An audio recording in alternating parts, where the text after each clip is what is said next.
약사가 가르치는 통합과학 박현우입니다. 자, 이번에는 고등학교 2학년 3월 학력평가 전문항 해설해 보도록 할게요.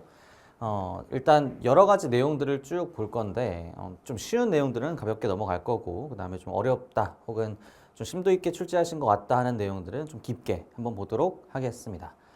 내가 푸는 방식과 그리고 너희들이 실제 실전에서 풀었던 방식들이 동일했는지, 어떤 게 조금 더 효율적이고 정확한 본질을 투시했는지를 확실하게 알아보자라는 거죠. 자, 1번 보겠습니다. 자, 다음은 생물 요소와 비생물 요소 사이에 나타나는 상호작용에 대한 예이다 라고 나와 있죠. 일단 가와 그다음에 나 이렇게 이제 나눠지고 있습니다. 요 통합과학에서 이번 3월 모의고사의 좀 특징은 뭐냐면, 모든 문장들을 다 상세히 읽지 않더라도 선지가 명확하게 풀렸다라는 점이 좀 특이했던 것 같아요. 그러니까 좀 실수를 유도한다든지 뭐 그런 것들은 좀 많이 없었던 것 같고, 뭐 토양 속 세균은 어쩌고 저쩌고 쭉 나와 있는데 그냥 토양만 딱 보더라도 기억 보기를 그냥 풀 수 있다라는 거죠. 그래서 조금은 쉽게 나왔지만 앞으로는 원래 이제 수능 기조는 그냥 전체적인 내용들을 당연히 쭉 읽어야 풀 수 있는 그런 문제를 출제가 되기 때문에 점점 어려워지면은 이 기억 동그라미에 있는 토양 요것뿐만 아니라 그냥 전체적인 내용들을 한 번쯤은 읽어야 한다라는 것도 너희들이 앞으로 이제 가져나가야 될 어떤 습관 중 하나겠죠. 자, 첫 번째로 기억 동그라미 비생물 요소이냐라고 나와 있죠. 일단 토양 자체가 비생물 요소 맞는 보기가 되겠고요. 자, 그 다음에 니은 동그라미는 소비자이냐. 우리가 소비자라고 한다면 일반적인 뭐 동물들 위주로 많이 생각을 할 거고, 뭐 육식 동물, 뭐 초식 동물 뭐 등등 다양하겠죠. 우리가 잠깐 여기다 써볼 텐데 1번 니은 보기를 먼저 보시면 우리가 생산자 그 다음에 소비자를 구분할 수 있죠. 이렇게 하고 그 다음에 소비자 이렇게 구분을 했을 때 기본적으로 생산자가 가지고 있어야 될 특징이 뭐냐면 바로 광합성이었습니다. 그 광합성을 할 수 있느냐로 볼 수 있겠죠. 당연히 식물은 광합성을 하고요. 그 다음에 생산자의 대표적인 예시가 되겠죠. 당연히 니은 보기는 틀렸다라고 보시면 되겠다. 자, 나는 비생물 요소가 생물 요소에 영향을 주는 예이냐. 자, 나를 보시면 식물의 광합성으로 에서 시작이 되어 있으니까 생물 요소다라고 볼 수가 있고, 공기 중에 산소 농도가 높아진다라는 표현, 이 표현을 통해서 우리는 비생물적 요소이다 라고 판단할 수가 있겠죠. 비생물 요소이다. 이렇게 판단을 해주시면 얘도 틀렸다라고 볼 수가 있겠습니다. 그래서 답은 1번 이렇게 되겠죠. 기억 동그라미만 맞다. 자, 그 다음에 2번 보도록 할게요. 자, 그림 가와 나 이렇게 이제 주어졌고요. 사람의 몸을 구성하는, 그 다음에 지구를 구성하는, 보통은 지각으로 출제되는 경우가 많지만 이 문제는 지구로 출제가 되었습니다.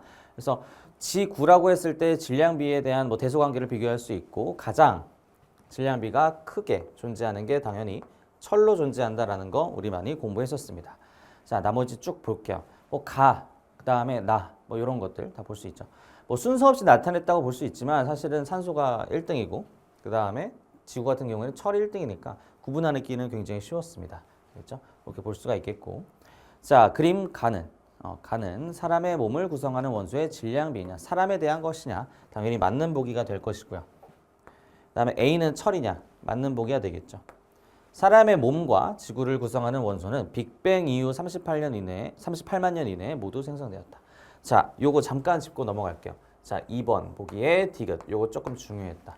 우리가 지구를 구성하는 그리고 사람의 몸을 구성하는 원소는 빅뱅 이후 38만 년 이내라는 거는 이제 우주 초기, 빅뱅 초기에 모두 생성되었느냐라고 묻는 거죠. 사실은 우리가 잘 생각해 보면 우주 초기로 봤을 때는 수소와 그다음에 헬륨 위주로 생성이 되었고요. 그 별의 진화, 이렇게 단원이 또 두 가지로 나눠진다는 걸 너희들도 알고 있죠. 우주 초기, 그다음 별의 진화.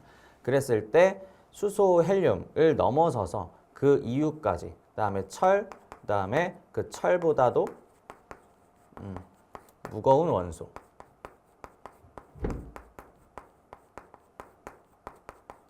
이렇게 이제 정리를 해놓을 수가 있어요. 그러니까 철에 대한 내용이 지금 여기서 나오고 있다 보니까 당연히 이제 별에 대한 진화 과정까지도 포함을 시켜야 하고 그래서 38만 년 이내에 모두 생성되었다라는 보기는 틀렸죠. 우리가 38만 년이라는 기준을 잡은 이유는 우리가 이때 어떤 일이 일어났죠? 바로 원자가 생성됐습니다. 원자가 생성된 어떤 특이한 지점이기 때문에 요걸 기준으로 38만 년이라는 이름을 붙인 거고 요거랑은 큰 어떤 관련성은 없죠. 그래서 디귿 보기는 틀렸고요.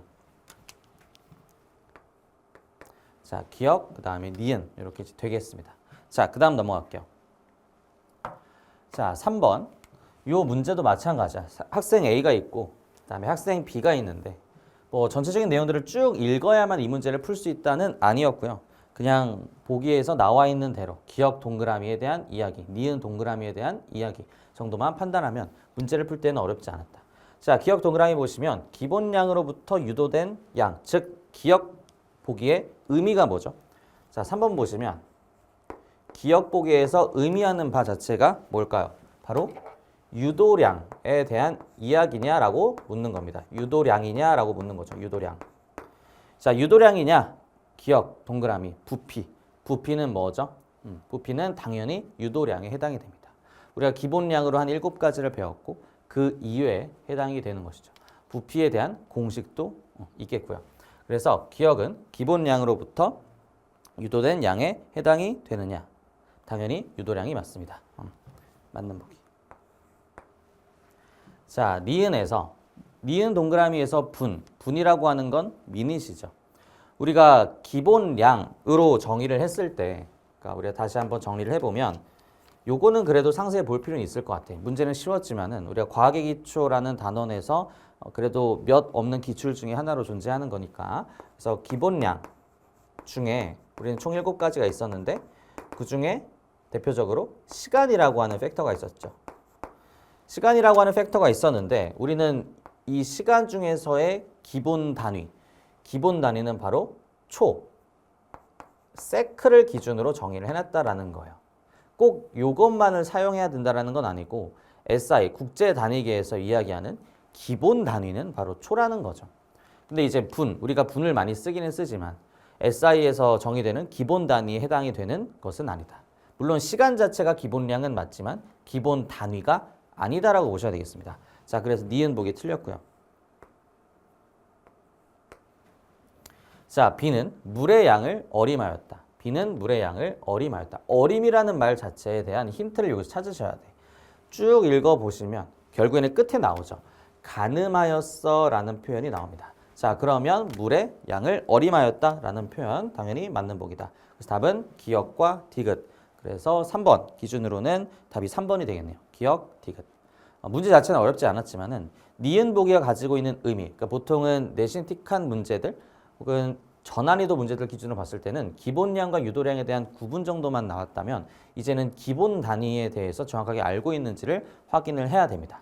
그래서 분이라고 한다면 그걸 기본 단위라고 할 수 있는지 그게 좀 중요한 포인트였다라는 거죠. 자, 3번 넘어가시고 그 다음에 4번 볼게요. 자, 페달 보조형 전기자전거, 그 다음에 이와 관련된 화학 반응 뭐 이런 식으로 나왔죠. 자, 하나씩 쭉 읽어보시면 좀 재밌는 거는 기억 동그라미에 막 겉으로 봤을 때는 그냥 물리적인 내용인 것 같아. 그렇지만 기억 동그라미 읽어보시면 포도당을 이용한 세포호흡, 약간은 생명과학적인 내용이 들어갔다라고 보실 수 있겠죠. 그런데 재밌는 건 기억 동그라미가 일어날 때 포도당이 산화되냐라는 표현이 들어갔어요. 결국에는 화학적인 내용까지도 물어보겠다는 의미죠. 그러니까 내용 자체는 겉으로 봤을 때는 물리, 읽어보면 생물, 문제에서 물어본 건 화학이다. 이 뜻이 되겠습니다. 자, 그래서 4번에서 의미하는 바는 무엇이냐? 지금 기억 동그라미가 가지는 의미는 바로 산화에 대한 어떤 개념. 산화라는 건 뭐예요? 산소와 만난다라는 거죠. 우리가 당연하게 인식하고 있는 게 세포호흡이라 한다면 포도당이 산소와 만나서 CO2와 H2 조금 더 알고 있다면 뭐 열에너지와 ATP라고 하는 화학에너지까지도 전환이 된다는 거죠. 그래서 포도당이 산화된다. 산화에 대한 대표적인 예시를 알고 있냐는 거고 그 대표적인 예시가 바로 세포호흡에 해당이 되죠. 그래서 우리가 기억하고 있는 산화는 산소와 결합을 할 수 있는, 결합을 하게 되는 상황을 의미하는 것이다 라는 거 잘 기억을 해두시면 좋을 것 같아요. 물론 우리가 통합과학 2에서 산화환원을 좀 더 구체적으로 배울 때에는 전자에 대한 관점까지도 배웠죠. 그래서 기억 보기 당연히 맞는 보기다. 자, 니은 동그라미는, 즉 니은 동그라미가 무엇이냐? 배터리에서 생성되는 전기 에너지, 그거는 화학 에너지로부터 전환된 것이냐라고 묻고 있죠. 즉 전기 에너지로 전환이 되는 것이 바로 배터리인데 그 배터리가 바로 화학 에너지냐라고 묻는 거고, 당연히 우리 배터리는 일반적으로 봤을 때 뭐 리튬 배터리 이런 거 생각할 수 있죠. 화학 에너지로부터 전환된 것이다 라고 볼 수가 있겠습니다. 자, 디귿 동그라미가 생성이 될 때, 즉 붉은색의 녹이 쓴다라는 그 과정일 때 전자를 얻게 된다라고 물어보고 있습니다. 자, 요게 약간은 물리 내용 같으면서도 디귿 보기를 딱 보자마자 기억과 디귿을 전체적인 어떤 내용들을 따졌을 때 화학적인 내용인가라는 생각도 해볼 수가 있겠죠. 일단은 전자를 얻는다. 이 표현을 너희들은 기억해야 돼. 전자를 얻는다. 그러면 전자를 얻는다라는 건 어떤 의미를 가지느냐? 전자를 잃는다라는 건 얘들아 전기 에너지를 잃는다. 그게 결국엔 동시에는 전자를 잃는다. 이기 때문에 에너지가 낮아진다. 소위 얘기해서 발열 반응이 된다. 소위 얘기해서 산화 반응이 된다. 약간 이런 의미가 돼요. 그러니까 너희들이 전자를 얻는다는 건 그 반대가 되겠죠. 바로 환원 과정에 해당이 됩니다. 그리고 그 대표적인 예시들은 대부분 이제 흡열 반응으로서 표현이 되고요. 어쨌든 디귿 동그라미를 좀 보시면 붉은색의 녹이 쓴다라는 건 너무나 잘 알고 있죠. 산화되는 대표적인 예시예요. 그래서 전자를 얻는다가 아니라 전자를 잃는 산화 반응이 되겠습니다. 그래서 틀렸고요. 기억 보기와 니은 보기. 그래서 답은 4번. 이렇게 해결해 주시면 되겠습니다. 자, 4번까지 해결했고요. 이러면 이제 앞장이 끝나요. 앞장 끝나고 그다음에 이제 5번까지 시작을 해봐야겠죠. 그래서 5번 같은 경우는 되게 좀 쉽게 나왔어. 보통은 요 내용, 규산염 광물에 대한 얘기가 어렵게 이제 공부가 되는 친구들이 있어요. 그러니까 이게 학교마다 좀 다르지만은 어떤 학교 같은 경우에는 그냥 요 5번 같은 문제를 굉장히 자세하게, 그러니까 1호 개정 교육 과정에서 배웠던 내용까지 모두 다 포함을 시키면서 자세하게 대표적인 예시라든지 광물에 대한 예시라든지 뭐 특징들, 뭐 쪼개짐 여부라든지 뭐 등등 많이 나오지만은 아직까지 기출 같은 경우 봤을 때 학력평가 기준으로 봤을 때에는 자세한 내용들이 막 그렇게 출제되는 편은 아니에요. 그래서 아직까지는 막 그렇게 깊게 뭔가 공부해야 될 파트는 아니지만은 그래도 언제든지 그래도 고난도로 나올 수는 있는 대목이다라고 보시면 돼요. 자, 일단 5번 볼게요. 간은 단백질 X, 단백질 X가 뭔지는 모르겠어. 하지만 아미노산의 결합으로 이루어져 있다는 건 알고 있고요. 규산염 광물 Y에서 규산염 삼연체가 결합 구조를 이루고 있고요. 아미노산 사이의 결합이고 규소와 산소 중 하나이다 뭐 등등 나와 있습니다. 우리는 너무 당연하게 인식하고 있는 게 일단 기본적으로 기억 동그라미가 가지고 있는 의미를 아셔야겠죠. 일단 5번 여기 표현을 해볼게요. 기억 동그라미가 가지고 있는 의미는 바로 펩타이드 결합이다라고 볼 수가 있겠죠. 우리가 아미노산 사이에서의 결합을 바로 펩타이드 결합이라고 하고 대표적인 곡류 결합의 종류에 해당이 됩니다. 굉장히 결합에 대한 어떤 결합성 또 강하고 결합력도 강하고 하기 때문에 쉽게 끊어지지도 않죠. 자, 니은 동그라미는 이건 당연히 산소에 해당이 된다라고 볼 수가 있는데 아직은 이해하기 어려울 수 있어. 내가 한번 표현을 해볼게요. 자, 니은 동그라미가 의미하는 바는 무엇이냐? 우리가 당연히 규산염 삼연체에 대한 이야기를 할 때 요 Si 그 다음에 산소에 대한 결합을 생각할 수 있어요. 그래서 규산염 삼연체라고도 얘기하는 경우도 있지만 SiO 삼연체다 이런 얘기도 할 수가 있긴 하거든요. 그래서 SiO 이렇게 규소와 산소가 결합을 하게 되는데 당연히 얘뿐만 아니라 뭐 주변에 있는 SiO도 있겠죠. 그러니까 당연히 주변에 OOO 이렇게 SiO4 형태를 가지기 때문에 주변에 산소가 당연히 있겠죠. 요 일부분만 그린 거고요. 그랬을 때 요 둘이 결합을 하게 된다라는 표현을 했을 때 이걸 산소와 산소끼리 결합한다고 생각하시면 당연히 안 됩니다. 그래서 어떻게 결합을 하냐? 이 산소 둘 중에 하나를 버려요.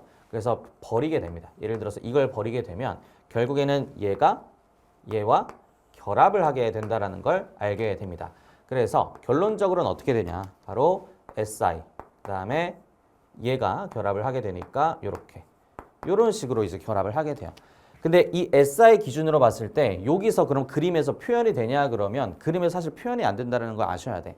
그러니까 정확하게 알려면 SiO4 4- 형태가 이렇게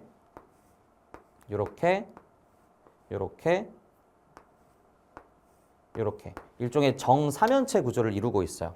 근데 얘가 어디에서 존재하냐면 보통 저렇게 정사면체를 그릴 때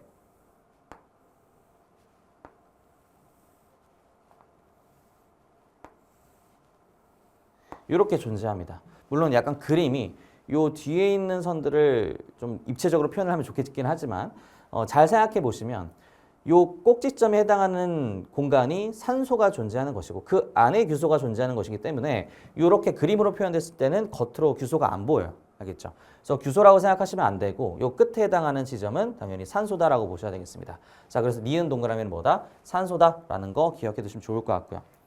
자, 그렇게 되고 그래서 결국에는 얘가 니은 동그라미가 된다.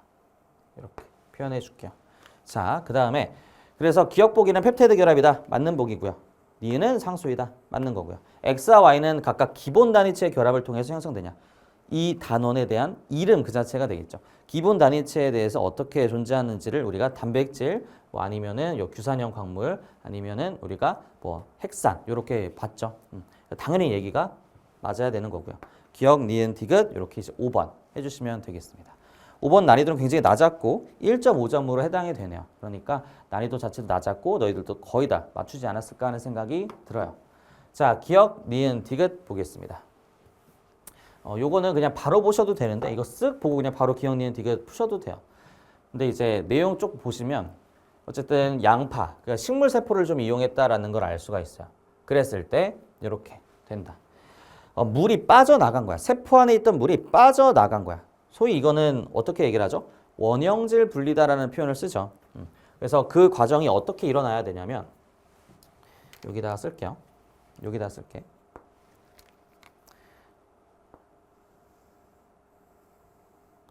물은 당연히 뭐 삼투 과정을 막 어렵게 생각할 필요가 없어. 결국엔 물이 많은 곳에서 물이 적은 곳으로 이동을 하는 거야. 당연하죠.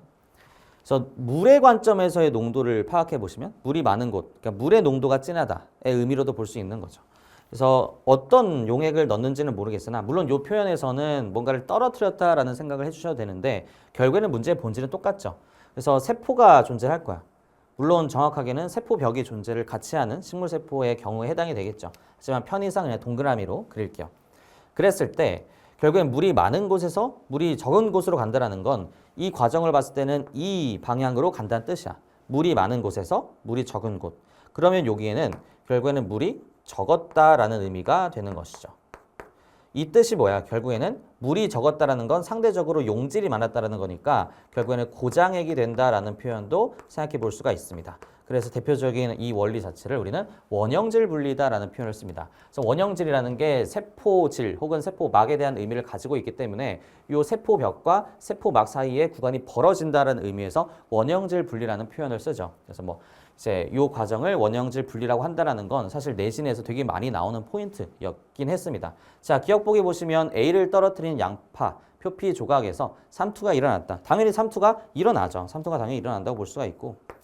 자, 그 다음에 A는 중류수냐? A는 중류수라고 했을 때에는 당연히 요거 생각해 보셔야겠다. 우리 증류수라고 한다면 일반적으로 그냥 우리가 물 먹는 거랑 비슷할 텐데 등장액 아니야? 라는 오해를 하게 돼요. 요거를 만약에 등장액으로 생각했다면 그거는 좀 잘못 해석한 거야. 문제를 맞춰도 맞춘 게 아닌 거죠. 정확하게는 우리가 증류수, 정말 순수한 물을 먹으면 배탈 나요. 왜냐면 삼투가 안 맞거든. 우리 몸에 혹은 안약을 안약을 넣었을 때 잘 생각해 보시면 그건 생리식염수에 해당이 되는 것이지 완전한 순수한 물이 아니에요. 식물도 마찬가지입니다.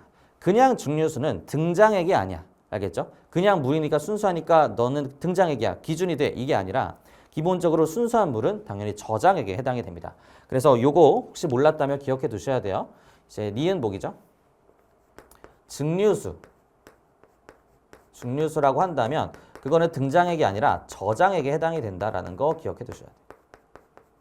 그래서 틀린 보기인 거지. 너희들 기억 니은 보기를 고장액의 반대, 그러니까 뭐 예를 들어서 등장액 이렇게 생각을 해서 틀렸다고 하면 그거는 좀 잘못 푼 거야. 정확하게는 저장액이니까 틀린 거다라고 보셔야 되겠습니다.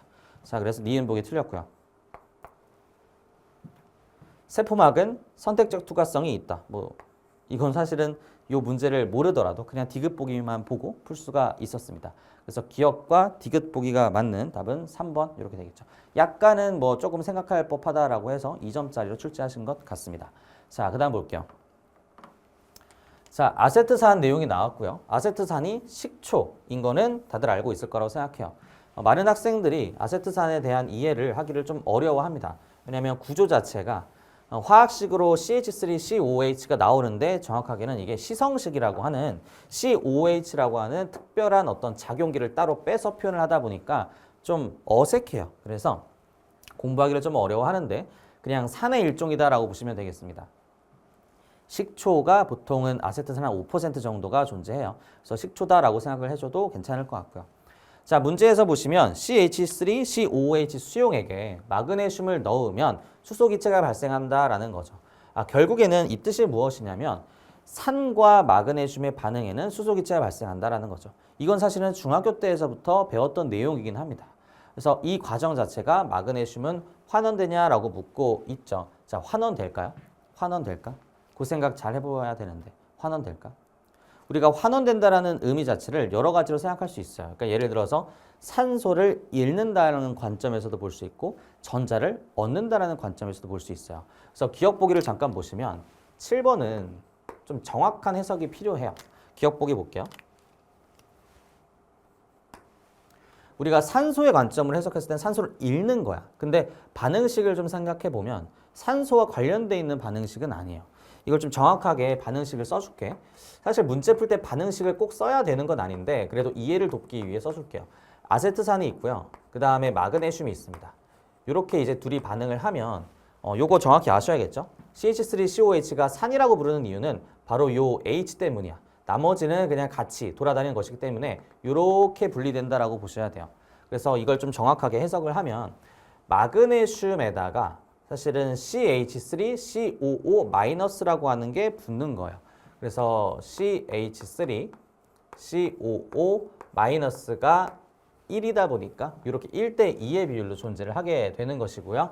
그 다음에 더하기 H2 기체가 존재하게 된다라고 볼 수가 있겠습니다. 자, 개수비를 뭐 맞춰보면은 뭐 개수비를 맞춰야 할 필요성까지는 없지만 얘를 2 이렇게 이제 맞춰보면 요 애가 2개 존재하고 H가 2개 존재해서 이렇게 존재한다는 것까지도 해결해 볼 수가 있긴 하거든요.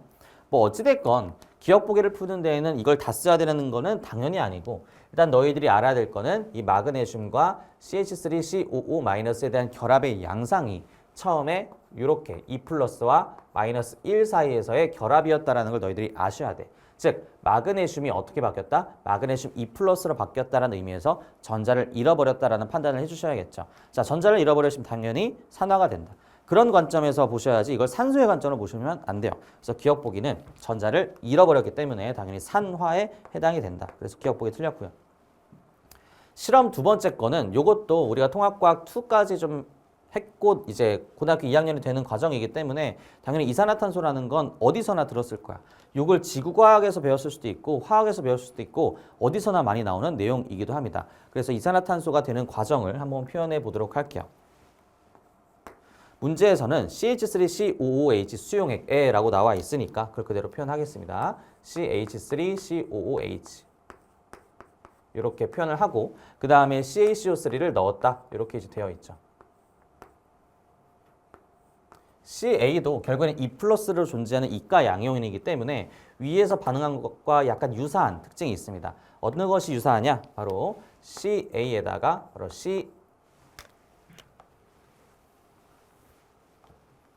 CA에다가 CH3 COO-가 결합이 되기 때문에 얘가 2 이렇게 2대 1로 존재하니까 뒤집어서 1대 2로 존재를 하겠죠.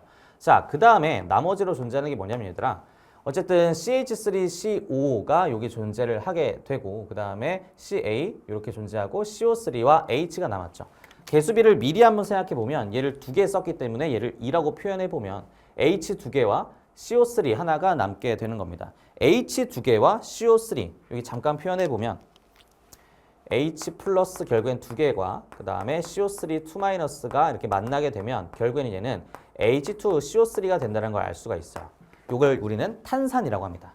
탄산이라고 하는데 얘는 바로 이렇게도 바뀔 수 있어요. H2O 더하기 CO2. 개수비율이 1대1 대 1이에요. 편하죠. 그래서 우리는 이거를 거의 바로 쓰기로 했었고 이렇게 이어져서 바로 쓸 수가 있다라는 거죠. 자, 이렇게 지울게요. 제가 몰랐다면 알아둬야 됩니다. 자, 그래서 이산화탄소가 발생이 된다라는 거 기억해 두셔야 되겠죠. 그래서 니은복이 맞고요. 자, 1번에서 아세트산 수용액 대신 묽은 염산을 넣으면 어떻게 되느냐.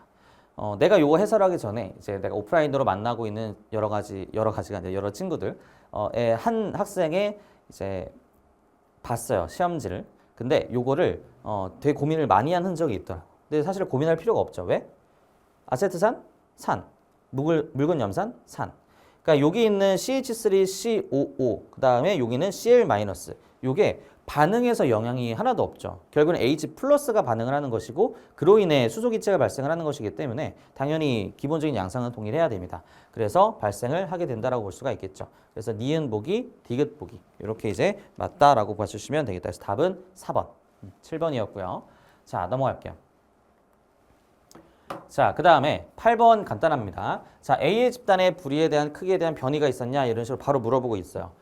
물론 문제를 쭉 읽어봐도 되는데 이건 사실 교과서 예시죠. 교과서 예시이기 때문에 너희들이 막 그렇게까지 깊게 뭔가 읽어야 할 사항은 아니야. 그래서 A의 집단의 부리의 크기에 대한 변이가 있었다 그러면 당연히 있었다라고 보실 수가 있겠죠. 잠깐 위로 올라가서 보시면 부리가 큰 개체와 부리가 작은 개체 그래서 자연선택이 일어났다라는 의미를 가지고 있는데 기본적으로 변이가 원래 있었던 거고 그 사이에서 여러 가지 상황 속에서 그 변이가 선택이 된 거예요. 알겠죠? 그래서 변이가 뭐 발생했냐 그러면 조금 더 어려운 문제가 되겠지만은 변이가 있었냐 그러면 있었다라고 볼 수가 있겠죠. 자, 작아졌냐 그러면 아니죠. 우리가 기본적으로 큰 개체가 더 유리했다라고 표현이 되어 있으니까 크기가 커졌다라고 보셔야 되겠습니다. 그래서 니은복이 틀렸고요. 가뭄으로 인해 A의 집단에서 자연선택이 일어났다. 자연선택이 일어났죠, 당연히. 그래서 기억과 디귿 이렇게 답은 4번 이렇게 표현이 되겠네요. 1.5점. 1.5점은 실제로 문제풀이가 되었을 때 거의 한 30초 이내로 끊어주셔야 합니다. 자, 8번 되겠고. 자, 그 다음에 9번 볼게요. 자, 9번 문제는 조금 특이했어. 특이하다고 얘기하는 이유가 뭐냐면 보통은 일반적인 내신 문제로 봤을 때에는 뭐랄까 2개, 3개, 4개씩 쓰는 그런 문제를 많이 표현하진 않거든요. 근데 이 문제가 좀 더 재밌는 건 뭐냐면 예시문항 문제를 보면 2028 수능 예시문항에 있는 문제와 거의 유사합니다. 그런 내용들을 내가 총평에다가 같이 영상으로 담아놨거든요. 같이 한번 참고해 보시면 좋을 것 같고요. 그래서 그 예시문항을 가지고 좀 참조해서 출제한 게 아닌가라는 게 굉장히 여실히 보여. 그래서 너희들도 그걸 잘 캐치했었으면 좀 더 좋았겠다라는 생각을 했었고 자, 9번에서 좀 더 기억해야 될 점은 뭐냐면 우리가 전자기 유도라고 하는 정의를 정확하게 기억을 하고 그 관련된 공식을 비례관계로서 아는 게 중요해요. 전체적인 내용들과 증명 과정은 당연히 강의에서 얘기를 해주는 거고 지금 기억해야 될 건 뭐냐면 문제를 풀기 위해선 결국에는 우리가 전자기 유도라는 건 결국에는 자기장을 우리가 B로 표현하죠. 자기장의 변화로 델타가 변하니까 자기장의 변화로 전류 I죠. 전류가 유도되는 현상이다라고 보실 수가 있죠. 그래서 그런 내용들이 표현되어 있습니다. 기억보기 보시면 그래서 전자기유도를 잘 알고 있냐라고 물어보는 거야. 유도 전류가 흐르는 동안 코일을 통과하는 자기장은 일정하다. 자기장이 일정하면 애초에 유도 전류가 안 흐르죠. 얘네들이 계속 왔다 갔다 해주기 때문에 결국에는 자기장이 변화할 수 있습니다. 그래서 이거는 그냥 정의 자체를 위반한다라고 보시면 돼요. 자, 그 다음에 니은보기와 디귿보기는 그냥 일반적인 어떤 양적인 관계들을 물어보는 거죠. 우리가 전자기 유도에 대한 공식들을 다양하게 볼 수가 있겠지만은 기본적으로 비례 관계를 따졌을 때 보통 뭐 브라보 이렇게 이제 많이 외우거든요. 그래서 B, L, V에 비례한다라고도 얘기를 많이 합니다. 그래서 요 B라고 하는 건 자기장의 크기가 되겠고 요 L은 요 문제는 조금 적합하진 않지만 어떤 도선의 길이가 되겠고요. 그다음에 V는 내가 막 이동하는 이렇게 왔다 갔다 하는 그 V가 되겠죠. 그 다음에 좀 더 추가적으로 봤을 때에는 n까지 같이 비례합니다. 요 라지 n으로 쓰셔야 된다는 거 알고 있죠? 그 라지 n이 뭐냐? 코일에 대한 가문수가 되겠죠. 물론 여기는 가문수에 대한 걸 물어보진 않고요. 자기장에 대한 세기를 가지고 물어봤다라고 보시면 되겠죠. V도 마찬가지고요. 그래서 문제를 보시면 기억 동그라미 그러면 나에 대한 것이죠.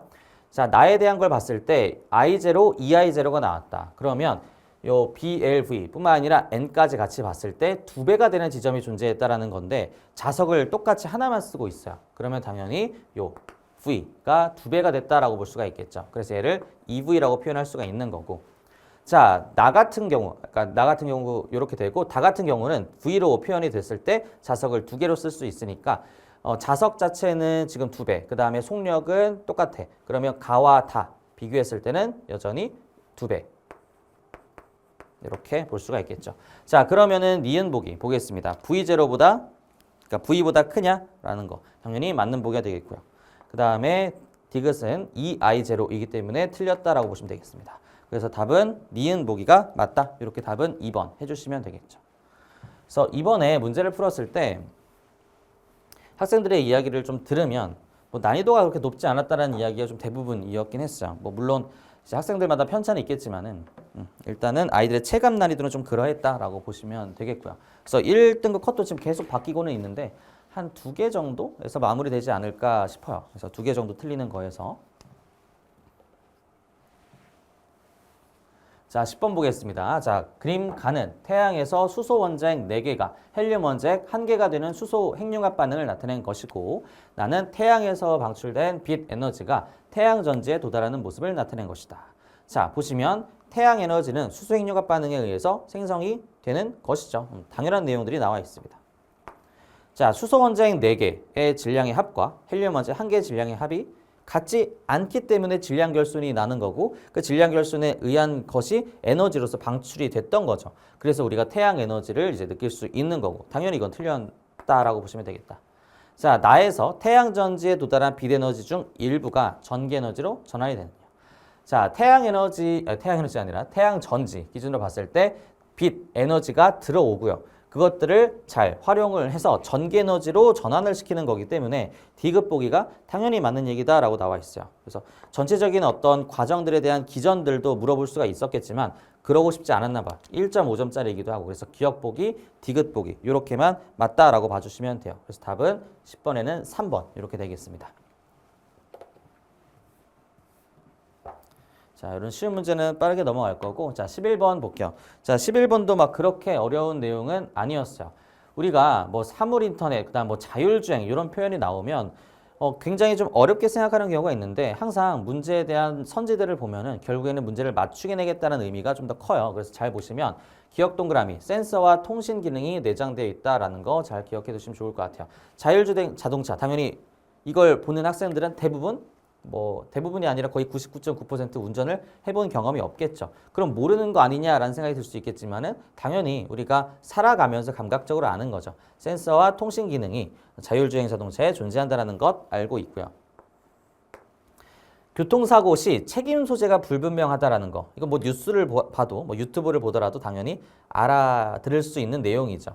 그래서 한계점으로 해킹으로 인한 위험이 있다라는 점과 또 니은 등이 있다라는 건데 약간의 국어 문제라고 보시면 돼요. 그래서 맞다라고 볼 수가 있겠고 기억 동그라미의 상용화에 대한 허용 여부는 과학기술의 발전 과정에서 발생하는 과학 관련 사회적 쟁점, 소위 얘기하는 교과서 표현이죠. SSI에 해당이 된다. 자, 맞는 보기가 되겠죠.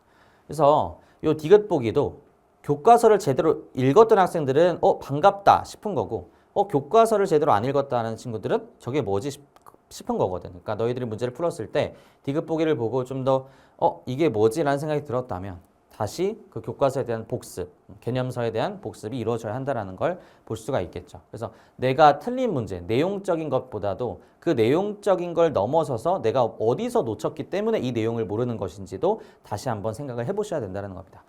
그곳이 결국에는 공부를 해야 되는 지점이기도 하니까요. 자, 11번 그렇게 이제 표현이 됐고요. 답은 5번이고 자, 12번 가보겠습니다. 자, 12번 같은 경우에는 X와 Y의 전자배치 모형 이렇게 이제 표현되어 있고 금속 X와 그다음에 Cl2가 반응을 하면 XCl이 생성된다. 뭐 이런 식으로 나와 있죠. 근데 너무 쉬워요. 그래서 그냥 빠르게 표현을 좀 해보면 지금 X가 무엇이냐? 사실 전자 껍질 혹은 뭐 전제된 개수로 다 표현이 가능할 거라고 난 생각해요. 그래서 X가 무엇이냐? 그러면 나트륨이다 라고 이제 볼 수가 있겠죠. 그 다음에 Y는 당연히 수소다라는 것도 알 수 있겠고요. 자, 그러면 기억, X는 이주기 원소냐? 자, 주기 자체에 대한 판단은 뭘로 해요? 당연히 전자 껍질에 대한 개수로 판단할 수 있는데 하나, 둘, 셋, 세 개.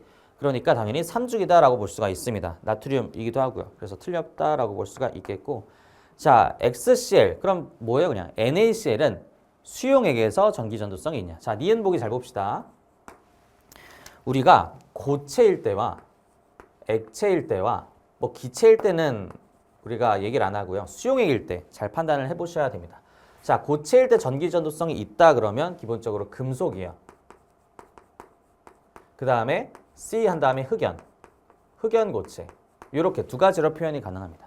자, 액체인 경우에는 이온 결정 혹은 이온 결합 물질 결정은 보통은 이제 고체에서 쓰는 말이고 이온 결합 물질이라고 쓰는 게 좀 더 맞겠네요. 자, 이온 결합 물질 그래서 용융액의 상황이라고 볼 수가 있겠고요.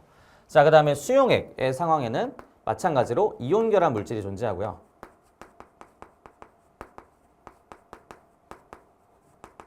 좀 특이하게 우리가 공유결합 물질에서는 기본적으로 당연히 전기 전도성이 없다라고 배우기는 하지만 어디서 좀 더 추가가 되냐? 바로 여기서 산과 염기일 때는 우리가 전기 전도성이 있다라고 얘기를 하게 됩니다. 즉 문제에서 전기 전도성이 나오면 너희들이 가장 먼저 해야 될 거는 상태를 먼저 보는 거야. 수용액이냐고 물어보는 거죠. 그러면 얘와 얘면은 통하는 거예요. 그래서 전기가 통하냐라고 봤을 때 NaCl 이온결합 물질이기 때문에 맞는 보기가 되겠습니다. 자, YCl, 즉 HCl이 되겠죠. 염산이 되겠죠. 그거는 이온결합 물질이냐. 자, 이온결합 물질에 대한 대표적인 특징 중 하나는 금속이 하나는 있어야 돼요. 금속과 비금속에 대한 합으로 이온결합이 됩니다. 알겠죠? 그래서 HCl 이렇게 봤을 때는 비금속과 비금속으로 이루어져 있기 때문에 이온결합 물질이 아니다. 이렇게 보시면 되겠습니다. 그래서 디귿이 틀렸고 답은 니은 보기만 맞다. 그래서 12번 보시면 답은 2번 이렇게 해결할 수가 있습니다. 자, 요거의 화학 문제였는데 그래도 풀 수가 있었고 약간은 설명한 내용이 있다 보니까 2점으로 표현이 되어 있죠. 자, 13번 재미있는 내용이었습니다. 우리가 역학에 대한 내용이 출제가 될 때 그 요소들을 파악하는 건 되게 은근 재미있거든요. 그러니까 어렵게 나오려면 정말 끝까지 어려울 수가 있는 거고 쉽게 나오려면 진짜 뭐 그냥 중력에 대한 크기나 뭐 가속도에 대한 방향 정도로만 물어볼 수가 있는 거거든. 그래서 문제를 좀 보시면 미지의 행성이 나왔다는 게 좀 재미있어요. 미지의 행성이 나왔다는 건 우리가 중력과 속도를 좀 다르게 해석을 해야 된다는 표현이 되겠어요. 그렇죠? 그걸 정확하게 캐치했다면 문제를 푸는데 어렵지는 않았을 거야. 그래서 일단은 2.5점으로 이 단원의 특성상 어렵게 배치가 됐긴 했지만 문제에 대한 정답률은 그래도 괜찮지 않았을까 하는 생각이 들어요. 한번 볼게요. 자, 가에서 연직 방향의 가속도의 크기는 A와 B가 같으냐? 자, 연직 방향, 즉 아래 방향으로 봤을 때 가속도의 크기를 보시는 겁니다. 자, 가속도의 크기는 일반적 상황에서는 당연히 9.8로 같다라고 얘기를 해야겠지만 이 미지의 행성은 좀 다르게 해석을 해주셔야겠죠. 그래서 1초 간격으로 나타냈는데 그 1초 간격 동안 중력 가속도가 더 크다면, 그러니까 가속도가 더 크다면 더 많은 거리를 이동할 수 있다라는 표현을 생각해 보면 우리는 이렇게 1초 뒤에 요만큼 이동했고 얘는 1초 뒤에 요만큼밖에 이동을 못했다라는 관점을 가질 수가 있어요. 아, 물론 여기에서는 A와 B를 비교하는 거네요. 그러면 A와 B를 비교했을 때는 1초일 때 한 칸 아래로 내려가게 된다라는 거죠. 물론 지금 지구 표면이라고 가에서는 나와 있기 때문에 A와 B는 당연히 가속도의 크기는 같다라고 볼 수가 있겠고요. 근데 니은 보기를 보시면 가와 나를 보시면 얘는 한 칸, 얘는 한 반 칸 정도 이동한다는 걸 볼 수 있죠. 그러니까 당연히 가에서가 나에서보다 크다라는 거. 자, B가 낙하하는 동안이라고 나와 있고 B의 수평 방향 속력. 자, 우리가 잘 기억해야 되는 거죠. 자, 13번. 우리가 수평투사의 관점, 즉 B와 같은 운동에서 가장 기억해야 될 거는 이 X에 대한 해석이에요. X에 대한 해석. 바로 얘는 그냥 등속 운동의 관점에서, 등속 직선 운동의 관점에서 문제를 해석해야 됩니다. 그 관점에서 해석하라는 게 뭐냐면 그냥 거속시로 보셔도 괜찮다는 거죠. 즉 가속도를 받지 않는 그냥 일반적인 선상에서의 운동이다라고 보셔도 괜찮다. 그러니까 왜냐하면 아래 방향으로 잠깐 보시면 이 물체가 이렇게 Vx라고 하는 속도를 가지고 있는데 얘가 이렇게 떨어지는 모든 과정이더라도 결국에는 아래로 F가 작용을 하기 때문에 그 F와 V가 수직하다라는 생각을 가지면 이 Vx를 건들 수가 없다라는 겁니다. 우리가 Vx의 크기를 바꾸려면 F와 나란해야 돼요. 나란해야 돼. 근데 수직이면은 크기를 못 바꾸고 방향만 바꿀 수 있는 거야.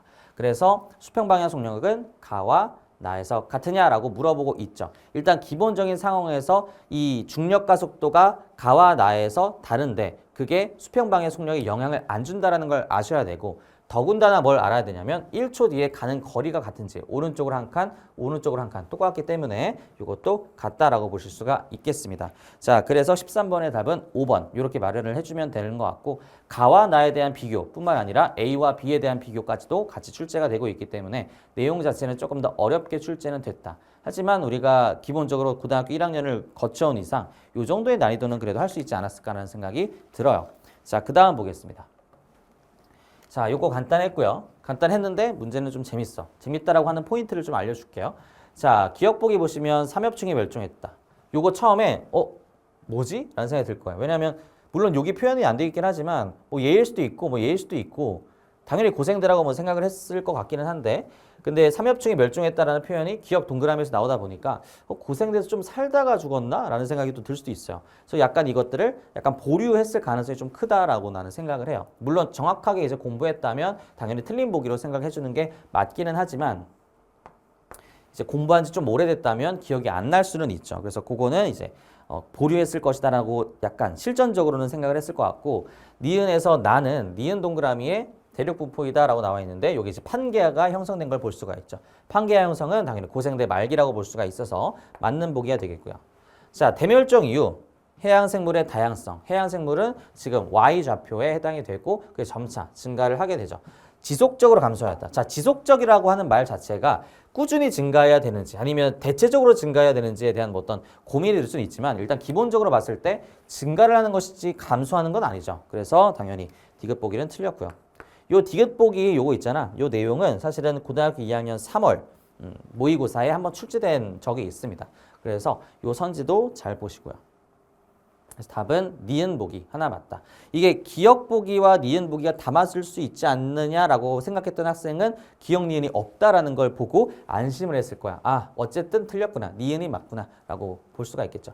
근데 여기서 좀 더 복습해야 될 거는 삼엽충은 그러면은 기억 동그라미가 아니라 그 이후가 되겠다라는 것도 기억해 볼 수가 있겠죠. 자, 14번 됐고 자, 15번 볼게요. 자, 15번은 뭐 그렇게 어려운 문제도 아니었죠. 자, 기억 보기 보시면 증가하냐라고 물어보고 있죠. 자, 에너지를 전환시키는데 에너지 총량이 증가한다? 그러면 사실 너무 좋겠죠. 막 에너지가 막 계속 샘솟으니까 당연히 기억 보기는 보자마자 틀린 보기다라고 볼 수가 있겠고요. 자, 에너지 효율은 B가 E의 2배이냐라고 묻고 있는데 당연히 2배가 맞을까요? 에너지 효율은 내가 공급한 거에 대해서 얼만큼 일을 하느냐에 대해서 나와 있는데 지금 180, 그 다음에 540 이게 지금 2배라고 표현이 당연히 안 되죠. 그래서 니은 보기 틀렸다라고 볼 수가 있겠고요. 그 다음에 운행 과정에서 이산화탄소를 배출하느냐 내연기관 당연히 맞는 표현이 되겠죠. 그래서 답은 디귿 보기가 맞다라고 봐주시면 되겠습니다. 그래서 답은 2번 이렇게 이제 출제가 되었네요. 기억 보기가 너무 쉬워서 그런지 1번 보기에서 기억 보기로 시작하는 게 아니라 니은 보기로 시작한다는 것도 볼 수가 있겠죠. 자, 16번 넘어갈게요. 자, 요 문제도 그렇게 어렵진 않았어요. 그래서 염화 칼슘, 염화 나트륨, 염화 마그네슘 이렇게 이제 표현이 되는데 결국에는 그걸 우리가 다 표현할 수가 있단 말이야. 그쵸? 그래서 염화 칼슘 같은 것도 좀 보시면 염화 칼슘, 그러니까 CaCl2 이렇게 이제 볼 수가 있고 그 다음에 염화 나트륨 그러면 NaCl 이렇게 볼 수가 있고 그 다음에 염화 마그네슘, 마그네슘에다가 염화, 그러니까 Cl2 이렇게 이제 볼 수가 있겠죠. 이렇게 이제 볼 수가 있습니다. 기본적으로 다 그냥 이온결합 물질이기 때문에 기본적인 성질 자체는 다 동일하죠. 자, 기억 보기 보겠습니다. 옳지 않다는 기억 동그라미로 적절하다. 자, 가설이 어떻게 되느냐라는 건데 얘와 얘에 대해서 물에 녹이면 온도가 모두 높아질 것이냐. 자, 흡열과 발열에 대해서 얘기가 되고 있습니다. 자, 물에 넣었을 때, 즉 수용액으로 만들었을 때 발열인지 흡열인지는 일반화되지를 못해요. 이온결합 물질이라 할지라도요. 그래서 보시면 얘는 높아지고 얘는 낮아지고 얘는 높아진다. 그래서 그 가설은 옳지 않다라고 볼 수가 있겠습니다. 자, 염화나트륨이 물에 녹을 때 주변으로 열이 방출된다. 자, 요거 니은 보기 잘 보셔야 돼. 우리가 열이 방출된다 혹은 뭐 열이 뭐 흡수된다 이런 표현을 많이 쓰는데 일단 너희들이 잘 기억해야 될 건 뭐냐면 우리가 물에 넣었어. 즉 염화나트륨이 물과 뭔가 섞이면서 일종의 반응을 하는 그 공간을 보통은 개라 그래요. 개. 시스템. 그리고 그 주변을 이제 물리학적인 용어이기도 한데 주위라고 합니다. 주위. 근데 우리가 온도를 측정하는 건 주근학계나 무조건 주위밖에 측정이 안 돼. 그러니까 즉 온도가 염화나트륨에서 낮아졌다는 건 에너지적 관점으로 봤을 때 일단은 먼저 생각해 보면 여기 주위에 있는 온도가 떨어졌다는 거고 즉 여기 있는 에너지가 낮아졌다는 거잖아. 그럼 그 에너지가 어디로 간 거야? 이쪽으로 들어갔다라고 보시면 돼요. 알겠죠? 그래서 에너지가 개에서는 증가를 하는 거야.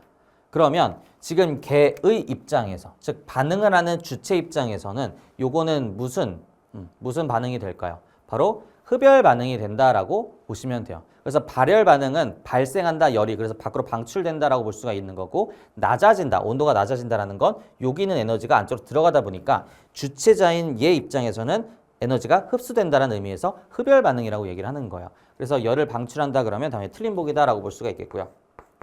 자, 그 다음에 냉각팩이 나와 있죠. 염화나트륨이 물에 녹는 반응에서의 열 출입을 이용하여 만들 수 있다. 자, 냉각팩은 일단 기본적으로 추워져야 되죠. 그래서 온도가 낮아져야 됩니다. 이런 것처럼. 근데 마그네슘이 물에 녹는 반응에 대해서 염화 마그네슘이 물에 녹는 반응은 높아진다라고 나와 있고 요거는 당연히 온도가 올라가니까 소위 얘기하는 뭐 핫팩 같은 거 생각해 볼 수가 있겠지만은 냉각팩은 아니다라고 볼 수가 있겠죠. 그래서 답은 기억 보기 하나 맞는 그래서 답은 1번 이렇게 되겠습니다. 2점짜리 문제였고요. 자, 17번 디귿 보기 같은 것도 좀 유의미하게 출제가 됐었어요. 그래서 기억과 니은은 해결하는 거 어렵지 않았을 거야. 자, 한번 보시면 혼합층과 수온약층 나와 있고 기억 과정에서 에너지가 해양에서 대기로 이동하느냐.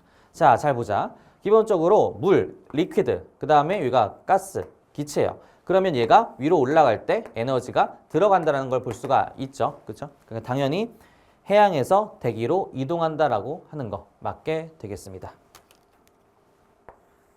그래서 이거 참고적으로 기억해 두시면 기억보기 보면 솔리드, 리퀴드, 가스 위로 올라갈수록 에너지가 들어간다라는 것도 너희들이 기억해 놓으셔야 돼요. 알겠죠? 솔리드, 리퀴드, 가스 알겠죠? 그거 기억 잘 해놓으셔야 됩니다.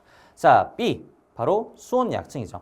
위층과 아래층 사이에 물질 교환을 차단하기 때문에 수온 약층인 거예요. 알겠죠?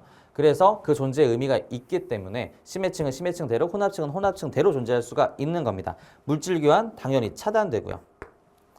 자, 니은 동그라미 과정에서 니은 동그라미는 결국엔 비가 내리는 과정이라고 볼 수가 있겠죠. 그 과정에서 혼합층의 두께가 두꺼워지냐? 저 요거 잘 기억해 두셔야 됩니다. 그래서 17번 답이 1번으로 돼 있단 말이야. 이걸 기억 디귿으로 생각해 볼 수도 있단 말이야. 그러면 3번을 체크했을 거고 그럼 틀렸겠죠. 근데 혼합층에 대한 어떤 두께, 얘에 대한 두께를 우리가 고등학교 교육 과정에서 배웠을 때, 뭐 중학교 때도 언급이 되긴 하지만 얘는 결국에는 그 바람의 세기에 비례를 하게 돼요. 그 바람이라고 하는 건 이렇게 바람이 부는 걸 얘기를 하는 거죠. 그러면 혼합층을 더 잘 섞여주게 되면서 그 두께가 두꺼워지게 됩니다. 그러니까 비가 많이 내린다고 해서 그거는 이제 혼합층에 대한 두께를 결정짓지는 못한다라는 그 논리적 생각을 하셔야 된다. 그래서 디귿 보기 틀렸다. 그래서 답은 1번 되겠습니다. 그러니까 디귿 보기를 실제로 문제 풀었을 때 항상 그래. 항상 출제되는 거 보면은 그 장을 넘기기 전이 가장 어렵게 출제되는 경우가 좀 많은 것 같아. 17번을 좀 고민을 한다 그러면 그 뒷장으로 넘어가는 시간을 좀 소모시키는 거죠. 그래서 그런 의도를 가지고 좀 출제하지 않았을까 하는 생각이 좀 들어요. 그래서 답은 1번이 되는 거고 2.5점짜리로 낼 만한 문제였다고 생각은 듭니다. 알겠죠? 자, 그렇게 됐고 자, 그 다음에 18번 문제 볼게요. 이것도 좀 쉬운 문제였는데 자, 일단 A와 B, 그 다음에 과산화수소라고 한다면 우리는 알고 있죠? 과산화수소가 뭐예요? H2O2. H2O는 물인데 산소가 더 많네. 과산화수소 이렇게 볼 수가 있겠고 그 다음에 수소수 이거는 이제 수용액이라는 상황이죠. 수용액이라는 뜻이고 감자를 넣었다라고 나와 있습니다. 감자를 넣었다라는 건 뭐예요? 그 안에 효소가 존재한다. 카탈레이스가 존재한다는 의미도 같이 가지고 있는 거죠. 그래서 가 실험 보시면 기포가 발생한다라고 하는 걸 보면은 그 반응들이 효소로 인한 반응들이 일어난다라고 볼 수가 있겠고요. 자, 기억. B에서 발생한 기포는 산소가 있다. 기본적인 생각이죠. H2O2가 우리가 반응을 하면서 기본적으로 산소가 생성된다는 거 당연히 잘 알고 있고요. 맞는 얘기가 되겠습니다. 자, 과산화수소 분해 반응의 활성화 에너지는 우리가 B에서 존재하는 게 뭐야? 감자이자 효소가 존재한다. 그러면 그 뜻이 뭐야? 활성화 에너지가 낮아지면서 반응에 대한 속도가 빨라진다라는 결론에 도달해야 됩니다. 그래서 B가 A에서보다 크냐 그러면 틀린 보기가 되겠죠. 활성화 에너지는 낮아야 된다. 그러니까 활성화를 하기 위한 에너지이기 때문에 그렇죠. 기포 발생이 끝난 B에 과산화수소, 즉 H2O2를 더 넣으면 어떻게 되느냐. 보통 문제가 D급 보기 보시면 기포 발생 끝났어. 반응 끝났어. 그런데 만약에 감자 조각을 더 넣으면 어떻게 되냐 그러면 반응은 안 일어나죠. 하지만 기질, 그러니까 H2O2를 더 넣게 되면 반응은 다시 진행된다고 볼 수가 있겠죠. 답은 맞고요. 그래서 기억과 D급 보기 이렇게 해결해 주시면 되겠습니다. 그래서 답은 3번 이렇게 해결해 주시면 될 것 같고, 자 19번 볼게요. 19번 뭐 한 30초 혹은 20초? 제대로 솔직히 안 읽어도 되지 않을까라는 생각이 들 정도인데, 자 뭐 2점짜리긴 하지만 사실은 1.5점으로 내야 되지 않나라는 생각이 좀 들기도 합니다. 그래서 19번 답은 5번으로 되어 있는데, 자 기억 동그라미 핵산을 이용하냐 PCR 굉장히 중요하죠. 우리가 코로나 시기를 겪어왔기 때문에 PCR이 얼마나 중요한지도 좀 뉴스나 그런 걸 통해서 많이 들어봤을 거예요. 당연히 교과서에도 표현이 되어 있고요. 핵산을 이용합니다. 당연히 핵산을 이용하고요. 그러니까 코로나 키트 있죠. 우리가 편의점에서 막 살 수 있는 거. 그것들은 핵산을 이용한 건 아닙니다.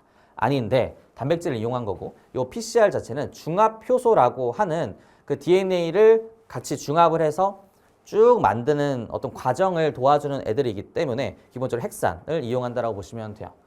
그래서 뭐 DNA를 이용한다라고 볼 수가 있는 거고, 자 니은 동그라미를 보시면 시기별, 지역별, 연령대별 X의 발생 현황을 조사하였다라고 돼 있죠. 어쨌든 그런 것들을 할 때 윤리적 원칙과 기준이 필요하다. 얘들아 이거는 딱히 생각 안 해도 돼. 필요하지 않는 게 있겠어? 아니죠. 그런 건 당연히 생각할 필요도 없어. 자, 빅데이터 분석 결과를 X의 유행 시기 예측에 이용할 수 있다. 당연합니다.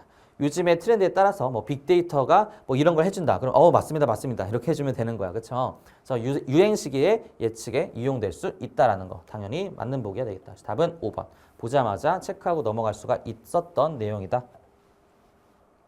자, 20번 보겠습니다. 자, 20번 같은 경우에는 그냥 일반적인 내용으로 출제가 됐었어요. 그래서 전체적인 내용들, 스펙트럼에 대한 해석들 많이 잘할 수 있을 거라고 보시고요. 자, 서로 다른 원소 X, Y가 나와 있는데 지금 기억 보기 보시면 방출 스펙트럼이 나와 있죠. 자, 방출 스펙트럼이냐라고 물었는데, 자, 기억 동그라미 어디 있죠? 요 두 스펙트럼, 서로 다른 X, Y에 대한, 그래서 스펙트럼에 대해서 선과 어떤 선의 위치와 개수를 비교한다. 당연히 기체 방정관이기 때문에 방출 스펙트럼 맞고요. 그렇죠? 기체 방정관은 당연히 방출 스펙트럼입니다. 아시겠죠? 그거는 너무나도 개념적인 거에 해당이 되겠고, 자, 같다는 니은 동그라미로 적절하느냐. 자, 같다 어디죠? 같다. 니은 동그라미. X와 Y에서 구성되는 선의 위치와 개수가 같으면 말이 안 되죠. 우리가 별빛의 스펙트럼을 관측하는 이유가 뭐야? 그 안에 있는 원소에 대한 종류를 파악하려고 하는데 선의 위치와 개수가 같아져 버리면 그걸 하는 의미가 없어져 버리죠. 그렇죠? 그래서 같다라는 아니고 당연히 다르다라고 얘기를 해주셔야 되겠고, 수소와 헬륨이 포함되어 있다는 디귿 동그라미 적절하냐. 자, 수소와 헬륨이 포함되어 있냐. 즉, 얘가 같은 라인에서 존재하고 있느냐. 확인해 보시면, 그쵸? 수소와 헬륨이 존재한다라고 볼 수가 있겠습니다. 기억과 디귿. 자, 그래서 4번 해주고 넘어갈게요.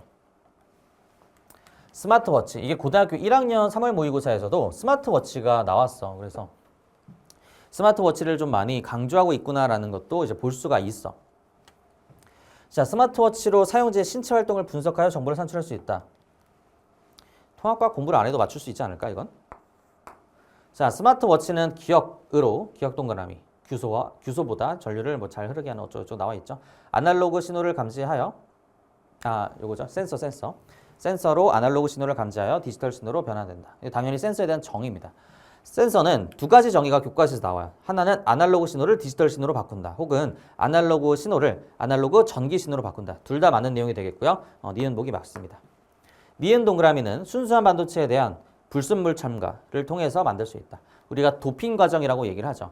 기본적으로 규소나 뭐 저마늄을 대상으로 하는 14족 원소에서 13족 혹은 15족 원소가 소량 첨가가 되면서 도핑 과정을 거치게 되고, 그 과정에서 불순물이 첨가되기 때문에 전기전도성이 올라가게 된다라고 기억을 하고 있었습니다. 그래서 맞는 보기. 그래서 21번 같은 경우에도 5번 이렇게 해결해 주시면 되겠습니다. 자, 이렇게 되면 이제 마지막 장이 돼요. 그래서 그 마지막 장을 잘 해결해 주시면 좋을 것 같은데 내용 자체가 마지막 장이라고 해서 그렇게 뭐 어렵다라는 거는 아니야. 그래서 잘 보시면 기억보기 가에서 대기 중 이산화탄소의 농도는 증가하는 경향이 나타났다. 자, 증가했을까요? 증가했죠. 자, 나에서 A의 값이 뭐야? 대기가 지구 복사 에너지가 나올 때 그걸 흡수하는 양이에요. 그러니까 당연하게 뭐겠어? 우리가 온실기체 양이 많아지면 많아질수록 온실기체 대표적인 이산화탄소 많아지면 많아질수록 A의 값은 증가한다라고 볼 수가 있겠죠. 그래서 맞는 보기. 자, 그 다음에 증가한다 묻지도 않았어. 변한다 그럼 당연히 변하겠죠.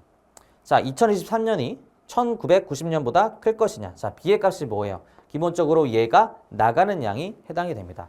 자, 나가는 양 생각해 보시면 어쨌든 2023년은 계속 증가한 이산화탄소, 온실기체가 증가한 상황일 텐데 그러한 상황이라면 기본적으로 태양 복사 에너지가 쭉 들어왔을 때 이 지표변에서 내장되어 있는 에너지가 점점 축적되고 증가되었다는 걸 의미해요. 그렇기 때문에 이 B 자체도 증가한다라고 볼 수가 있겠죠. 애초에 얘가 증가하기 때문에 일로 들어가는 양도 많아질 수밖에 없는 거예요. 그렇죠? 그래서 B도 크다라고 볼 수가 있겠습니다. 그래서 22번 같은 경우도 가볍게 5번. 이게 2.5점인 이유는 요 지구 열수지가 워낙 어려운 내용이기 때문에 그런 거고 보기에 대한 내용, 선지에 대한 내용 봤을 때는 그렇게 어렵게 출제는 안 한 거예요. 아시겠죠? 그래서 내가 조금 요게 흔들렸다 그러면 요 내용들 잘 보셔야 돼. 강의를 통해서 잘 보셔야 됩니다. 자, 기억, 니은, 디귿 해결했고요. 자, 23, 24, 25 요거 조금 자세히 볼 거예요. 자, 기억과 니은을 해결하는 건 어렵지 않았어. 그래서 기억 보기 보시면 1에서 A의 운동량의 변화는 MV냐. 자, 얘가 지금 둘 다 M으로 같아요. 얘가 M이면 지금 처음에, 그러니까 지금 23번 표현해주면 처음 기준으로 봤을 때에는 A와 B에 대한 운동량을 표현해주면 A 기준으로 봤을 때는 그냥 MV야. 그 다음에 B 기준으로 봤을 때는 그냥 0이야. 그래서 전체는 그냥 MV였어. 근데 이게 어떻게 되냐면 충돌을 했어요. 충돌했을 때 A는 속도가 0이 되고 그 다음에 이제 나머지가 다 MV로 넘어가야 되는데 V 자체도 질량이 M이다 보니까 얘는 지금 V의 속력으로 지금 가고 있다라고 볼 수가 있겠고 그 다음에 얘가 혼자 어떻게 돼? 벽에 부딪혀. 그럼 벽이 요것들을 다 이제 흡수하게 되면서 얘는 다시 0으로 귀결되게 됩니다. 그래서 그래프 자체가 이렇게 이제 되는 거죠. 자, 1번 보시면 A의 운동량 변화의 크기는 MV에서 0이 되는 그 상황을 거치고 있기 때문에 맞는 보기다라고 볼 수가 있겠습니다. 자, 그 다음에 B가 충돌 과정에서 받는 충격량의 크기는 2가 1에서보다 크냐. 자, 충격량, 니은 보기가 좀 중요했는데 우리가 보통 충격량이라고 하면 너희들이 기억해야 되는 건 보통 일반적인 공식 F 곱하기 델타 T를 많이 기억을 한단 말이야. 이게 사전적 공식에 해당이 되니까. 하지만 학력평가 기준으로 봤을 때 혹은 수능, 물리, 원 이런 것들 생각으로 봤을 때에는 충격량은 F 델타 T보다는 델타 P의 관점으로 훨씬 더 출제 빈도가 높아요. 그래서 그걸 너희들이 알고 있었어야 돼.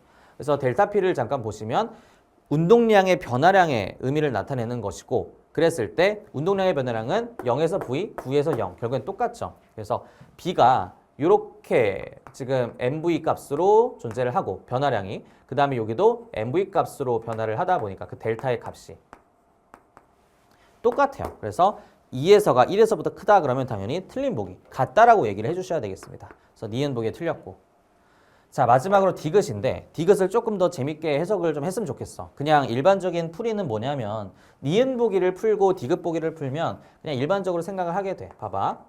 평균 힘의 크기가 나왔어. 근데 평균 힘은 우리가 어디서 배우냐면 바로 여기서 배우죠. 자 보자. 지금 1과 2에 대한 비교를 해볼게. 1, 그 다음에 2 이렇게. 이거 충격량 아니고 1과 2예요. 알겠죠? 그래서 F 델타 T로 표현을 해보면 위에 F, 그 다음에 델타 T 이렇게 표현을 해볼게. 1과 2. 근데 아래에 T와 요 5T와 7T 사이 2T가 나와 있죠. 그러면 얘를 T라고 표현을 해주고 2T라고 표현을 해줬을 때 우리는 니은 보기에서 델타 P, 즉 충격량이 동일하다라는 걸 알고 있어. 그러면 우리는 요 T와 2T를 미루어 보아 F에 대한 비율은 2대 1이다. 이렇게 얘기를 해주고 디귿 보기를 푸시면 돼. 푸시면 되는데 사실은 이 문제에 대한 출제 의도는 VT 그래프에 대한 해석을 좀 더 물어보려고 했던 것 같아요.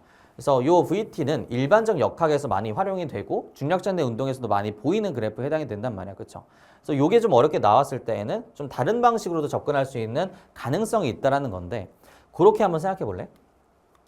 자, 혹시 이거 몰랐다면 대부분은 알겠지만 VT 그래프에서 가지고 있는 의미가 있어요. 강의에서 사실은 여러 번 많이 설명을 했는데 이 VT 그래프 여기서 기울기가 가지는 의미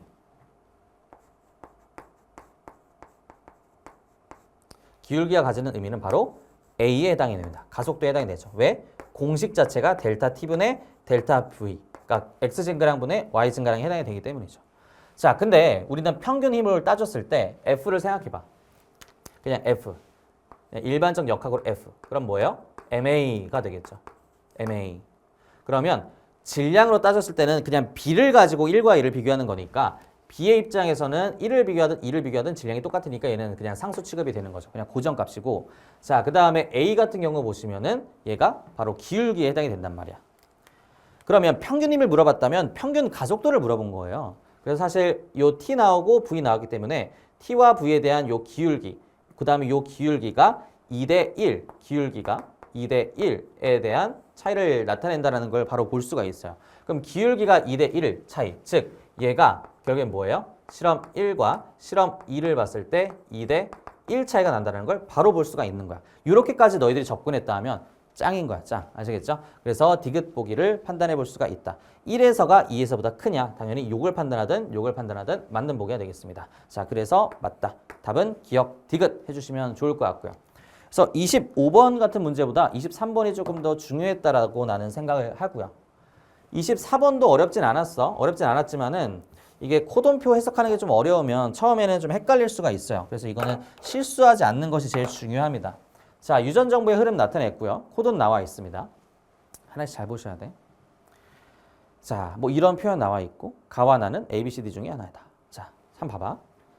이게 RNA가 DNA로부터 뭐해? 바로 전사되는 건데 어디가 주형이고 어디가 코드인지를 알아야 돼요. 물론 코드나 뭐 주형 이런 걸 아직은 모르는 학생들이 있는데 상보적으로 결합되는 설계도 DNA에 어떤 두 가닥이 있는데 얘를 가지고 만들었는지 얘를 가지고 만들었는지 모른단 말이야. 그런데 지금 보시면 얘를 가지고 만들었다는 걸 알 수 있게 돼요. 왜냐면 T에 대한 상보적인 게 A니까. 그래서 우리는 이런 상보적인 걸 주형 가닥이라는 표현을 쓰죠. 그래서 몰랐다면 알아두시고 템플레이트라는 의미를 가지고 있습니다. 그래서 얘를 가지고 얘를 만들었다는 의미를 가지게 되기 때문에 그러면 사실 이 주형과 보통 요걸 코드 가닥이라고 합니다. 코드 가닥이라고 하는데 미리 써놓을게. 코드 가닥. 그 코드 가닥과 주형 가닥은 상보적인데 주형 가닥과 RNA도 상보적이에요. 그럼 그 뜻은 코드 가닥과 RNA에 대한 차이가 그 DNA와 RNA의 차이인 타이밍과 그 유라실에 대한 차이 말고는 다 똑같다는 의미가 돼요. 그러면 하나씩 써보시면 C, G, G, A, C, T니까 C, G, G, A, C, U가 되겠고요. 그 다음에 하나, 둘, 셋, 넷. 이 뼈대가 하나, 둘, 셋, 네 개예요. 그러니까 염기 4개 들어가야 돼. 이것도 디귿 보기에서 3개 들어가는 줄 착각하는 친구들이 또 있었거든. 그래서 잘 보셔야 돼. 그래서 요게 요렇게까지가 여기 디귿 동그라미에 이제 들어가는 거고 CA. 그럼 여기가 CA에 해당이 된다라고 볼 수가 있겠습니다. 자, 그러면 지금 나머지 좀 채워보면 사실은 요것들은 우리가 정확하게 뭔가 아셔야 돼요. 아셔야 되는데 상보적인 게 지금 하나도 안 나와 있는 상황이니까 문제에 의존을 할 수밖에 없다라는 걸 알게 돼요. 자, 첫 번째 일단 니은 동그라미에서 니은 동그라미가 어디 있을까요? 바로 여기 있죠. 니은 동그라미에서 사이톤신의 수와 구안인 수의 합은 이렇게 나와 있고 그게 하나, 둘, 셋, 넷 총 4개다라고 볼 수가 있겠죠. 근데 디귿 동그라미에서 사이토신과 구안인 수의 합의 2배다. 즉 2개였다라는 뜻이 되겠죠.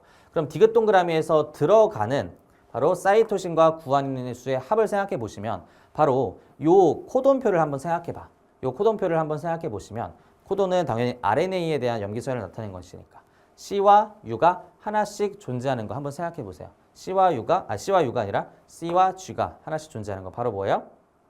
요거 CUG 이렇게 해당이 되겠죠. C 하나, G 하나. 나머지는 아니고요. 그래서 C, U, G 이렇게 판단할 수 있고 자, 그 다음에 요거 하나가 지금 남겨져 있다는 걸 또 보일 수 있죠. 근데 디귿이 아니라 D 보시면 UCA라고 되어 있다 보니까 얘가 U다라고도 볼 수가 있습니다. 요게 디귿 동그라미 찾고 요 하나를 빠지게 이제 보신 학생들이 꽤 많아요. 그래서 요거 4개 들어가는 4개 들어가야 된다는 걸 요 뼈대를 보고 조금 추측을 하셔야 돼.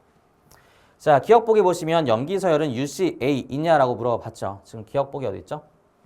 얘가 UCA이기 때문에 얘는 TCA인 것이지 아니죠. UCA는 아니죠. 왜냐하면 DNA이기 때문이죠. 자, 니은에서 가는 A이냐, 니은에서 가 어디 있죠? 가 여기 있죠? 바로 이렇게 끊어주면 된단 말이에요. 이렇게. 그러면 A이냐, ACU 맞습니다. 자, 디귿 동그라미에서 구한인의 수와 유라실의 수가 같다. 자, 구한인의 수와 유라실의 수 같지 않죠. 그래서 디귿 보기를 정확하게 캐치를 했다면 바로 문제를 맞추는 데는 어렵지 않았을 겁니다. 답은 2번 이렇게 보시면 될 것 같고, 자, 25번 보겠습니다. 자, 이렇게 잘렸는데, 자, 한번 볼게. 자, 25번 같은 경우는 농도가 다른 문제가 출제가 됐기 때문에 조금 난이도는 있었어. 하지만 우리가 사실 많이 배웠단 말이야. 중화 반응에 대해서는 뭐 내신으로 공부했을 때 기본적인 어떤 풀이에 대한 논리들과 스킬들은 많이 배운 적이 있었을 거거든. 이거 혹시 몰랐던 친구들이 있을까 봐 간단하게 정의를 좀 하고 들어갈게요. 우리가 일반적으로 HCl 이렇게 표현하기보다 HA 일반화를 하기 위해선 그 다음에 BOH 이렇게 이제 표현하는 경우가 많은데, 얘와 얘가 지금 섞여 있다라고 볼게. 자, 그러면 A, 그 다음에 B, B 이렇게 보면 우리는 A와 B에 대한 비교 시 A가 더 컸다는 가정을 해볼게요. 그럼 그 뜻은 결국엔 산이라는 가정이기 때문에 얘가 반응을 하게 되면 얘와 얘가 반응을 하면 얘는 다 사라지고 A-B가 되죠. 그랬을 때 많이 나오는 건 생성되는 물의 개수가 어떻게 되냐라고 물어본다면 B만큼 생성됩니다가 되는 거고, 양이온의 개수나 음이온의 개수를 물어보면 양이온의 개수는 A-B 더하기 B, 즉 A가 되고요. A 더하기 0, A가 됩니다. 그러니까 둘 다 A의 개수가 되는 거예요. 그 다음에 총 이온의 수는 A의 2배가 되겠죠. 플러스 마이너스 다 더하는 거니까. 그래서 이 문제를 풀 때도 똑같아. 결국에는 자, 문제 표현하는 거 보자. BTB 용액에 넣었는데 노파 이렇게 나왔다는 건 다들 알고 있죠. 노란색은 산성이라는 뜻이고 파란색은 염기성이라는 겁니다. 노초파 이렇게 산중염으로 가는 거고, 모든 이온의 수, 총 이온의 수가 OX10이라는 건 결국에는 그걸 2로 나눈 값이 양이온수나 음이온수가 된다는 뜻이에요. 그래서 나는 이거를 2분의 5, 그 다음에 2분의 X, 그 다음에 6 이렇게 표현을 해주고 이것들을 플러스나 마이너스의 개수로 얘기를 할게요. 양이온이나 음이온의 개수. 근데 양이온이나 음이온의 개수가 의미하는 바가 뭐냐면 바로 A, 처음에 많았던 것의 개수가 되는 거예요. 그게 이 문제를 푸는데 중요한 포인트가 됩니다. 그래서 예를 들어서 산성이다 그러면 산이 더 많았다라는 건데 그게 2분의 5라는 거는 얘를 2.5라고 표현할 수 있죠. 왼쪽에 쓰는 건 플러스, H 플러스, 오른쪽에 쓰는 건 음이온, Cl 마이너스를 적는 겁니다. 얘를 1.5, 1.5 이렇게 표현할 수가 있겠고, 얘가 2.5, 1.5면 얘는 2겠죠. 근데 얘가 6이 나왔단 말이야. 그러면 얘보다는 얘가 더 많았다는 뜻이 되고 6, 6이 되겠죠. 얘가 많았으면 2가 되었겠으니까. 그렇죠? 그럼 요걸 기반으로 판단해 봤을 때 얘는 1, 1, 5대 30이니까 3배면 3, 3 이렇게 되겠죠. 자, 그러면 1.5와 3 중에서 누가 커요? 바로 3이 크니까 이렇게 x는 6 이런 식으로. 기억 동그라미는 바로 염기이기 때문에 파란색이 맞고요. x는 6이고요. 그 다음에 최고 온도 잘 보셔야 됩니다. 자, 디귿 보기에서의 템퍼레이처, 최고 온도는 이걸 무조건 에너지, 즉 발생하는 중하열에 비례한다고 보시면 약간의 오류가 있어요. 이 과정상에서는 부피가 일정해야 한다는 조건이 필요합니다. 왜? 이 공간을 100줄이라고 하는 에너지로 내가 데워. 그럼 뭐 25도야. 근데 더 큰 공간을 100줄이라고 하는 에너지로 데워. 그러면 온도가 떨어질 수밖에 없겠죠. 그래서 부피가 일단 똑같아야 되는데 전체 부피가 30, 30, 30으로 똑같습니다.